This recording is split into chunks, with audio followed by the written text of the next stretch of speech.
भाषा, साहित्य और मौखिक परंपराएं। भारत में 700 से अधिक आदिवासी समुदाय हैं और इनकी भाषाएं और बोलियां अलग-अलग हैं, जैसे संथाली, गोंडी, भीली, हो, मुंडारी और कुद्दुक। आदिवासी भाषाएं मात्र संवाद का माध्यम नहीं हैं, ये संस्कृति का एक जीवंत हिस्सा है, जिसमें समाज की सोच, विश्वास और परंपराओं की झलक मिलती है। आदिवासी साहित्य में मौखिक परंपराओं का बहुत महत्व है, क्योंकि अधिकतर आदिवासी भाषाओं में लिखित साहित्य नहीं है। ये मौखिक साहित्य लोक कथाओं, किंवदंतियों, नीतियों, कहावतों और धार्मिक कहानियों के रूप में होता है। इनके गीत और कविताएं न केवल मनोरंजन के लिए हैं, बल्कि जीवन की शिक्षा और सामूहिकता की भावना को जीवित रखते हैं। कला, संगीत और नृत्य। आदिवासी कला प्रकृति से प्रेरित होती है और उसमें उनके जीवन के विभिन्न पहलुओं का चित्रण होता है।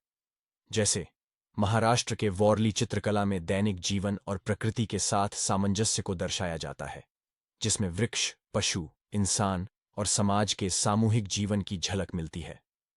मध्य प्रदेश के भील और गुजरात के राठवा समुदायों की पिथौरा कला एक प्रकार का अनुष्ठानिक चित्रण है, जिसे फसल और समृद्धि की पूजा में बनाया जाता है। संगीत और नृत्य आदिवासी जीवन का अभिन्न अंग हैं। उनके प्रमुख वाद्य यंत्रों में ढोल, मंजीरा, बांसुरी और मांदरी शामिल हैं। आदिवासी नृत्यों में सामूहिकता होती है, जैसे गोंड जनजाति का कर्मा नृत्य और संथाल जनजाति का संथाली नृत्य। ये नृत्य केवल मनोरंजन के लिए नहीं होते, बल्कि समाज में विभिन्न अनुष्ठानों और धार्मिक प्रथाओं का हिस्सा होते हैं।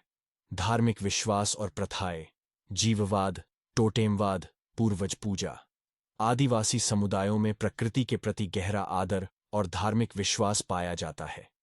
वे जीववाद में विश्वास करते हैं, जिसके अनुसार सभी चीजों में आत्मा का वास होता है, चाहे वह पेड़ हो, पत्थर हो या जानवर।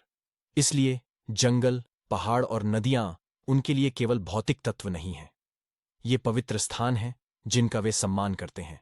टोटेमवाद आदिवासी समाज में महत्वपूर्ण है, जिसमें हर समुदाय का एक टोटेम होता है, जैसे कोई विशेष पशु, पौधा या अन्य प्राकृतिक वस्तु जो उनकी पहचान और संरक्षक का प्रतीक होती है। पूर्वज पूजा भी आदिवासी समाज का प्रमुख अंग है, जिसमें वे अपने पूर्वजों को सम्मान देते हैं और उनके आशीर्वाद को अपने जीवन का आधार मानते हैं। वे मानते हैं कि पूर्वजों की आत्माएं उनके परिवार और समाज की रक्षा करती हैं, और इसलिए समय समय पर उनके लिए पूजा और अनुष्ठान करते हैं। पारंपरिक शिल्प और कौशल।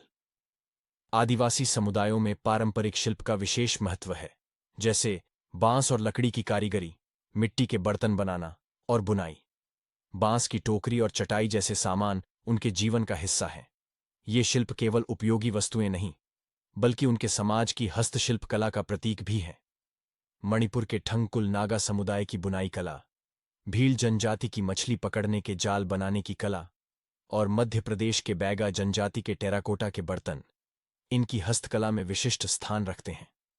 इन पारंपरिक शिल्पों में उनके जीवन का पर्यावरण के प्रति सम्मान और उनके जीवन यापन का तरीका दिखता है। आदिवासी संस्कृति विविधता से भरी हुई है और यह मानवता के लिए प्रेरणा का स्रोत है। उनकी परंपराएं प्रकृति और जीवन के प्रति संतुलन, सामूहिकता और पारंपरिक ज्ञान की शिक्षा देती हैं। आदिवासी संस्कृति की हर छोटी से छोटी बात भारतीय संस्कृति की धरोहर को सजीव बनाए रखती है और हमें अपनी जड़ों से जुड़े रहने की प्रेरणा देती है।